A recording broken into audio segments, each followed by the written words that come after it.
I'm a founding director of the Community Power Agency. We're a workers' co-op, and interestingly enough at present we're an all-women's workers' co-op in the energy sector, which is actually pretty extraordinary. When we go to events we tend to be surrounded by rather old male engineers. So it's a great space to be in. I just want to start by saying that I'm in no way a techno-utopian. I don't believe that technology will solve our problems and mean that we don't need to face really systemic and entrenched issues like racism and patriarchy and capitalism.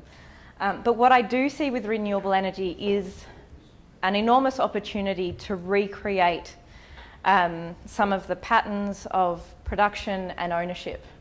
So with renewable energy is the potential to distribute our energy generation, to bring it closer to where we use it, and to transform the parameters of ownership and control in a way that helps everyday people participate in decision making around energy and the type of energy future we want, and the way that contributes to our vision for what a vibrant, more just world is. So the Community Power Agency was founded 7 years ago with a colleague of mine, Nikki Eisen, and our vision is to support communities to establish their own renewable energy assets of all kinds. Because of the sort of difficult operating environment, the difficult policy and regulatory environment, we also do a lot of advocacy and a lot of business model innovation to figure out ways that communities can fit in and transform this sector that really is very highly regulated and very, at present, very consolidated into very large companies owning very large assets, and what we're trying to do is completely revolutionise that. So communities are seeking new ways to engage with energy, and this is taking a real diversity of forms. So it's everything from supply side projects about using renewable technologies to generate renewable electricity, but also what we call demand side projects that are all about rethinking how we use electricity and making sure we're using it efficiently and we're reducing our use, as well as thinking about where it's coming from. And then there's also innovations around the markets, the renewable energy markets, how we buy and sell electricity and who participates in that. So all of these things are helping to open up energy as a site of ethical decision making, where we're able to think about how our choices influence other people and the social equity in that system, as well as the environmental impacts. Renewable energy development in Australia has largely taken place at two scales. So we're doing very well at a household level. We're in a lot of parts of Australia, we're really world leading in terms of how many households have solar PV. We now have, that's an out of date figure, it's now almost 2 million solar roofs. We also have an increasing number of quite large utility scale wind and solar generators, and of course we've had very large hydro for a long time. But it's really this scale in the middle that has been missing, and I think we feel has a very important role to play in the social context in which energy transformation happens, because it's about involving communities of people and connecting them to energy and energy issues. So this scale in between is where we do our work, everything from a few kilowatts up to a few megawatts, but it's sort of distinguished by being in between the household and the large corporate scale. It takes a range of forms across the full spectrum of technologies, so communities are coming together to own small-scale solar farms, wind farms, micro-hydro projects, bioenergy projects. In Australia, they're mostly electricity projects, but certainly in Europe, there's a lot of heat projects, community heating projects, so it's energy in all its forms. In terms of using the energy, again, some of the systems are what we call behind the meter. So you're installing, say, panels on this roof and it's all used within the building. It's not crossing the threshold of the meter and jumping into the grid. but some projects are in front of the meter, so they're feeding all of their electricity into the meter. They're selling it to the national electricity market and they're earning an income from doing that. So there's really a really broad range of business models that exist in this space. And part of that too is a diversity of legal structures that they're delivered through. I'm going to talk today through, very quickly, I'll talk you through 6 different types of community energy interventions that are being led by cooperatives. Just to give you a sense of the diversity, but also the particular and important role that cooperatives are playing.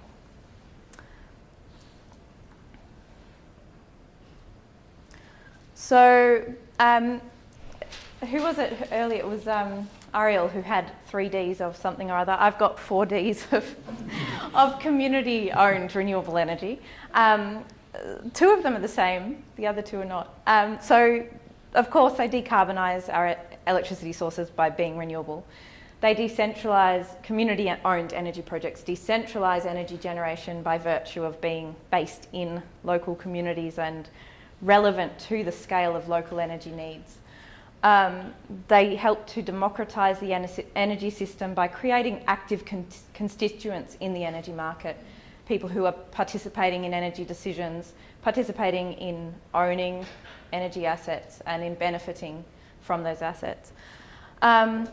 And it's playing a role in demonstrating and helping to demystify renewable energy technology, as well as demonstrating alternative business models and the potential power that exists in communities coming together to collectively solve identified problems. So these are a few of the different sites of intervention that we've identified that communities are active in terms of transforming the energy system. So everything from working with households, bringing them together to run a bulk buy and install of solar, and along the way doing education programs, and a whole range. And I'll talk through examples of each of these different kinds of interventions. So the Energy Innovation Co-op, these guys are a great co-op down in Victoria, and what they've been doing is they've set up a revolving loan fund. So we can see this as working at the scale of community buildings. So they get donations from members of their community. They use that to install solar systems on the roof of a community building. So so far they've done one on an artist's-owned building, where artists co-create things, and a kindergarten. And those systems are paid off over time as the owners of the building save money on their electricity. And that goes into a revolving loan fund that then circulates through and funds the next install. So that's one example. Another example, some of you based in Sydney, or some of you might have heard of Pingala or even be a member of Pingala. Has anyone heard about Pingala before? Yeah, cool. So they're another great cooperative, and they started by installing, they've done 2 installations now on commercial buildings, so in partnership with local breweries, where the Pingala co-op issues a share offer and raises money from its members and uses that to install solar system on the roof of the brewery. The brewery is a big energy user, they need a lot of heat. They purchase all that electricity from the co-op, and the co-op uses that income to pay for its costs and then also to pay a return to its members. Pingala is now expanding into all other sorts of very amazing ideas. So that's an example of community energy on working with a commercial building. The Sydney Power Cooperative, they're not active anymore, but they played a really important role in the early days of households installing solar, the fairly early days of households installing solar in the early 2000s. And their business model was to really bulk buy solar, get it as cheap as possible, and work with community organisations to do a bulk install on households. So in Newcastle, they installed 0.5 megawatt of energy, And this was really instrumental to people being able to access solar in the early days when the price hadn't dropped significantly yet. So that's an example of a market level intervention led by a cooperative. Hepburn Wind is probably the most famous cooperative in the community energy space. Is there anyone here who hasn't heard about Hepburn Wind? Yeah, okay, I'll talk through it quickly. It's a really awesome cooperative. I'm a member. It's got 2,000 members, most of whom are local people to the area of Daylesford in Victoria. Together, the members, we raised $9 million to install 2 turbines. And these 2 wind turbines on the edge of town produce the equivalent energy needs for 2,000 local homes, which is the population of nearby Daylesford and Victoria and Hepburn Springs. The electricity they produce is fed into the grid and sold into the national electricity market. And that income, that surplus, goes back primarily, like the first preference is to benefiting the local community through a community grant fund, and then also back to members. So it's a pretty impressive scale project. That's what I would call a community scale project, because it's producing really the equivalent of local energy needs. This is a different model again in central western New South Wales. So this is a cooperative that's seeking to that is in partnership with a corporate developer that's setting up a big wind farm, 110 megawatt wind farm, and the community cooperative will own an equivalent of 1 turbine in that larger wind farm. So providing a means for local people to co-own larger investments and to connect that wind farm into the local community in a different way. And I'm sure lots of you have also heard of Earthworker. This is the final example I'll use. Earthworker's again, I'd classify it as being an intervention into the market. It's a workers' own co-op, and they're producing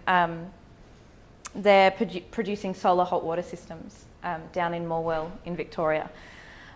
So really inspiring role that cooperatives, communities are playing together by coming together and forming cooperatives and really leading a whole range of innovations in terms of how energy is produced and used and thought about and integrated into our social world. So some common features to all of these cooperatives, things I think unite them. They provide a means for collective action on an issue of concern or an identified need. So sometimes it's, workers in need of work. It might be regional communities wanting to find an independent source of funding for them to be able to fund important projects. It might be action on climate change in the absence of strong state leadership. Lots of different potential motivations. They all increase people's awareness and engagement with energy issues by virtue of involving a lot of people in the cooperatives. And through that involvement and participation, increase levels of connection between people and technology, people, members of the co-op and each other, and also people and the concept of energy. And all of those things I think are really valuable. It also creates a new community asset in more than one way. So not only have you got a local source of energy generation, you've got a new platform, a new institution in the community that's built up a whole bunch of capacity and knowledge, and has become a vehicle for being able to take collective action. And of course, it involves people in democratic governance. And that point of democratic governance is one of the reasons why one of the real strengths we see in the cooperative. And as Anne said, when I was doing my PhD, I didn't come as an expert in co-ops. And it was interesting for me to hear, Anne was saying, it's a hotbed of learning how cooperatives can help people learn democratic capacity, learn how to be active citizens. And I really found that in studying cooperatives through my PhD. I think that's a really powerful point that goes back to what Raywin was saying yesterday morning. of needing new ways, not only to distribute power by giving people a say in these types of enterprises and thereby a say in our collective energy future, but also by educating them in how to participate, and that has ripple effects. So I have it on the next slide. But anyway, these are just some points about why we feel the cooperative form is particularly useful in the context of community energy. And it's that ability to embed social and environmental purposes into the constitution. And that protects it, that makes it legally binding, that makes it a requirement that this organisation will behave in a way that does these things. They are really very flexible in that you're allowed to have an unlimited number of members and raise an unlimited amount of money. So having 2,000 members and raising $9 million, no problem for Hepburn Wind. The ability to balance the need to get investment from your members to build really significant capital infrastructure projects. So the reality is you're going to need to offer a return of some kind to them, but having the ability to balance that with your social and environmental motivations. So all of these things help to keep governance in the hands of the people who have an active interest in the life and the purpose of the enterprise. And that has significant outcomes for helping to ground and protect those ethics over time. My final slide,